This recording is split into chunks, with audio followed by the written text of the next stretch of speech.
आज 7वें दिन का सुबह सुबह का जो ब्रेकफास्ट है वो है बनाना एंड दलिया। अभी तो इन्होंने फिनिश कर दिया है, लेकिन ये देखें दलिया आज टेस्टी बनी थी, खैर अच्छी लगी। सभी लोग अपने खाने में जुटे हुए हैं। अच्छा पौष्टिक नाश्ता था, दलिया और केला। कैसा लगा दलिया और केला? बहुत अच्छा लगा हमें तो भाई, बना बनाया मिल रहा है, हमें तो खुशी है इस चीज की। हाँ क्यों खाने दोस्तों, एक मैडम है वो बोल रही है कि बिना बनाए अगर कुछ मिल रहा है तो सब बहुत बढ़िया है।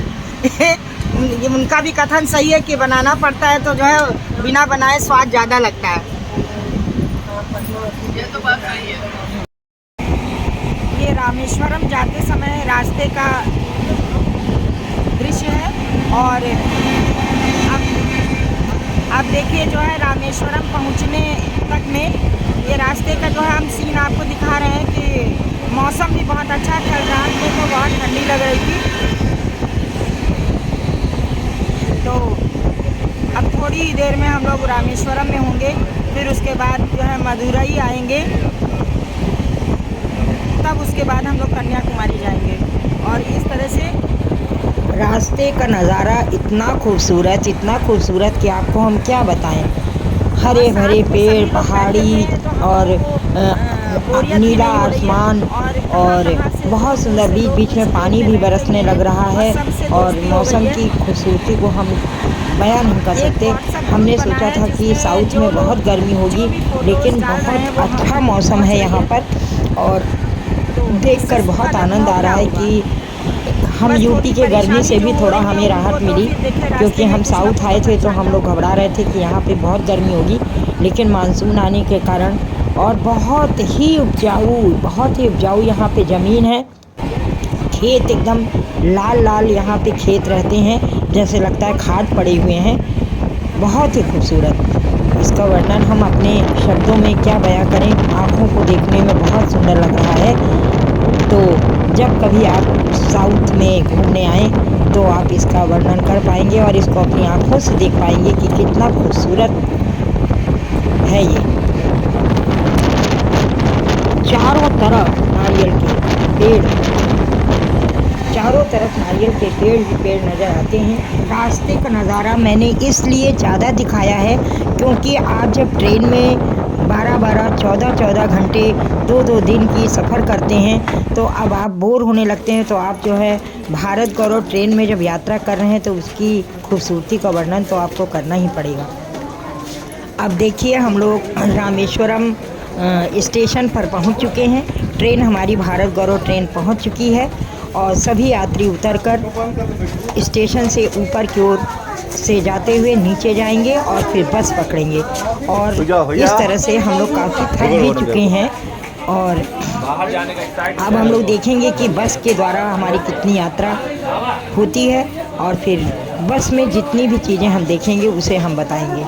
तो आप लोग हमारे साथ फॉलो करते रहिए, तो हम आपको दिखाते रहेंगे कि हमारा आगे की यात्रा बस की कैसी रहती है।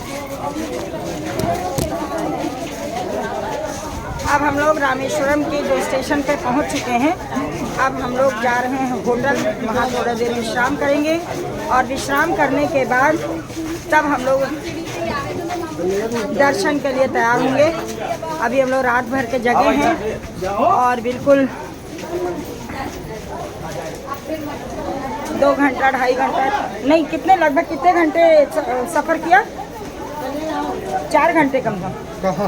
अभी जो सफ़र करके आ रहे हैं 12-14 घंटा का फिर से सफ़र किया है हम लोगों ने। और उसके बाद फिर से अब यहाँ पे रामेश्वरम के लिए तैयारी हो रही है कि ये देखिए गिरिजा शुक्ला जी आगे जाएंगे। ये देखिए पतिदेव जी हमारे आ रहे हैं। रात में हम लोग ठीक से सो नहीं पाए सामान पैक कर रहे थे कि अब हमें रामेश्वरम के लिए ट्रेन में से क्या क्या सामान ले जाना है। और क्योंकि ज़्यादातर सामान हम लोग अपने ट्रेन में ही छोड़ के आते थे, तो हमको पता है कि हमें क्या ले जाना है। अब हम देखिए बस में बैठ चुके हैं और बस में बैठने के बाद आपको हम दिखाएं कि कितना ही खूबसूरत पंबन ब्रिज तमिलनाडु का, बहुत सुंदर ब्रिज। और इसके बारे में आपको वर्णन तो हम पहले भी कर रहे हैं, लेकिन फिर से हम आपको बता रहे हैं कि पंबन ब्रिज यहाँ का बहुत ही माना जाना और बहुत ही खूबसूरत ब्रिज है। समुद्र में स्थित है और समुद्र में बना हुआ यह ब्रिज देखने में इतना खूबसूरत लगता है, सभी की आंखें अचंभित हैं कि ये ब्रिज इसमें बना कैसे है। और देखिए इसको पंबन ब्रिज कहते हैं। और इस ब्रिज की खासियत ये है कि यहाँ पे जहाज भी उतारे जाते हैं और इसका रास्ता बनाया जाता है।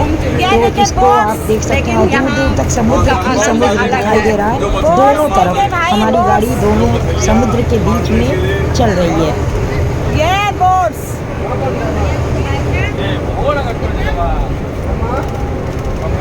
चारों तरफ बोट्स हैं। अभी तो हम लोग बस से ये यात्रा कर रहे हैं, तो चारों तरफ हम लोग बीच में दोनों तरफ से समुद्र है और दोनों तरफ समुद्र, बीच में हमारी बस जा रही है। बहुत ही सुंदर नज़ारा। और ये हमारे यात्री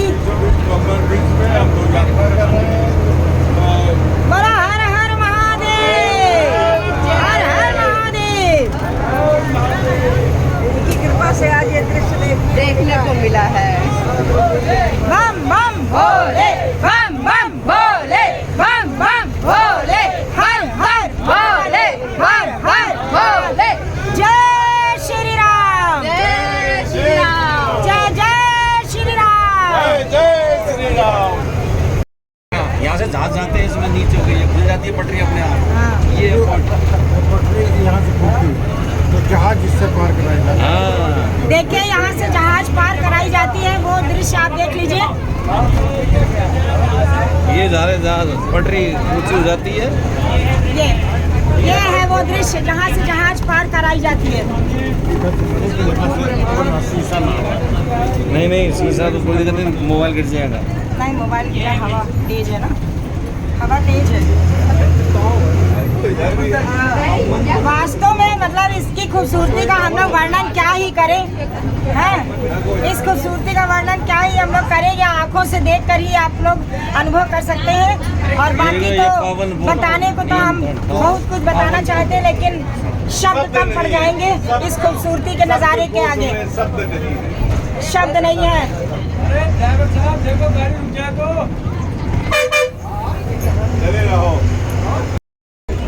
और इधर देखिए नारियल जो हम लोग अपने यूपी में इतना 70-80 रुपए में, और यहाँ नारियल ही नारियल है। जितना मन करे उतना पीजिए, जितना मन करे उतना खाइए। हाँ, लेकिन अभी हमें ये देखना है कि जहाँ पे नारियल बिकता है वहाँ पे क्या रेट हमारे यूपी के ही जैसा है, या क्योंकि अगर हम यूपी में इसे खाते हैं तो हमें एक तरह से लगता है यहाँ से जाता है, लेकिन अगर नारियल यहाँ दिखाई पड़ा पीला। हाँ, लेकिन अगर जो नारियल यहाँ पर भी उतना ही महंगा दे रहा है, इसका मतलब हमें लोगों को ठग रहे हैं।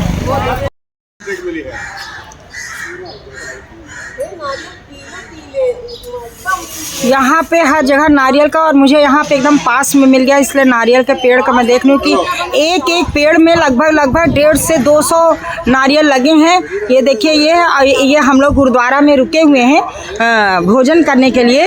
तो श्री गुरु नानक निवास है ये, और ये देखिए इसमें हम लोग रुके हुए हैं।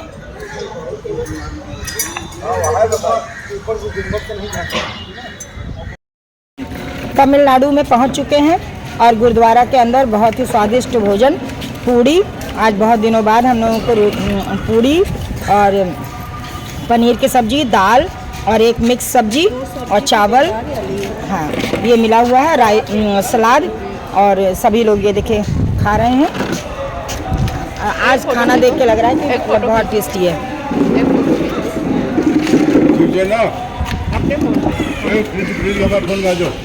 अंदर है यार,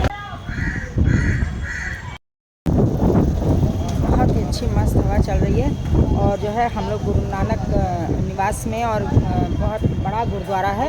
इसमें भोजन की व्यवस्था हम लोगों की गई थी और हम लोग ने यहाँ पे भोजन किया, बहुत अच्छा। और यहाँ पे हर जगह पे आप देखेंगे नारियल के पेड़ तो इतने हैं जैसे लग रहा है कि मन खुश कर देने वाला। हाँ बैग, ये देखिए सारे हमारे लोग आ रहे हैं लौट लौट के सब भोजन करते हुए। और हम लोग का ये जो टोपी है, टोपी और ये जो अम्ब्रेला है आप देख रहे हैं, सभी के पास इसी कलर का अम्ब्रेला मिलेगा और सबको मिला हुआ है। तो ये हमारा सिंबल है। और ये देखिए आप जो ये देख रहे हैं, ये मैम के पास जो अभी आपको जूम करके दिखाऊं कि ये भारत गौरव ट्रेन टूरिस्ट का ये जो है उनका आई कार्ड है, जिससे कि हम लोग एक दूसरे को अगर हम कहीं गुम भी हो जाएं तो हम एक दूसरे को देख लें। बस इसकी यही हमारी पहचान के लिए ही ये टोपी और ये है।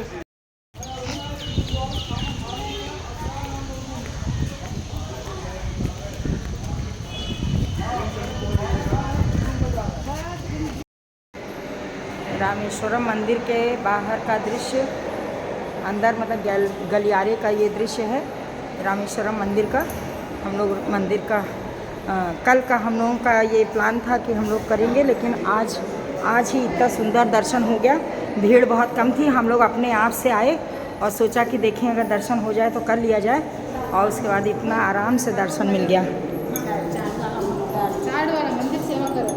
हाँ अभी हस्बैंड लोग आगे गए, उनके पास है।